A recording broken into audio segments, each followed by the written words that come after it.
వేములవాడ పట్టణంతో పాటు పరిసర గ్రామాలలో సెప్టెంబర్ 4న వినాయక నిమజ్జన ఉత్సవాన్ని నిర్వహించుకోవాలని బీజేపీ నాయకులు ప్రతాప రామకృష్ణ తెలిపారు. ఆదివారం ఆయన వేములవాడలో మాట్లాడుతూ శుక్రవారం రోజు గ్రహణం ఉన్నందున వినాయక నిమజ్జనం సెప్టెంబర్ 4 గురువారం రోజున చేయాలని అన్నారు. వినాయక నిమజ్జన కార్యక్రమాన్ని ప్రశాంత వాతావరణంలో భక్తి ప్రపత్తులతో ప్రజలు నిర్వహించుకోవాలని కోరారు. హిందూ సోదరులందరికీ కూడా వినాయక నవరాత్రి శుభాకాంక్షలు. సాధారణంగా మనం 9 నవరాత్రుల తర్వాత నిమజ్జనం చేస్తాం.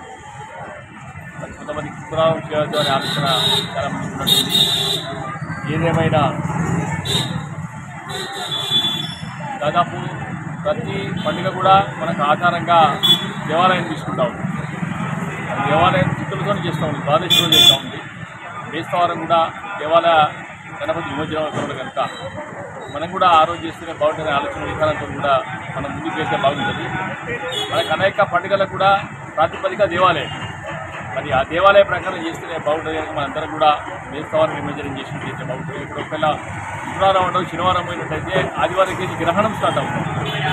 మరి గ్రహణ సూర్యుడు ఏదైతే ఉందో దాదాపు 36 గంటల ముందు ఉంటుంది. దాన్ని కూడా మనం సాంప్రదాయ ప్రకారం బేస్తవారమే దాదాపు నిమజ్జనం చేసుకునే విధంగా అందరం కూడా ప్రయత్నం చేద్దాం. ఈ నిమజ్జనాలు చాలా ప్రశాంతంగా జరుపుకుంటూ కోరుతా ఉన్నాం. చలో గణేష్ మహారాజ్.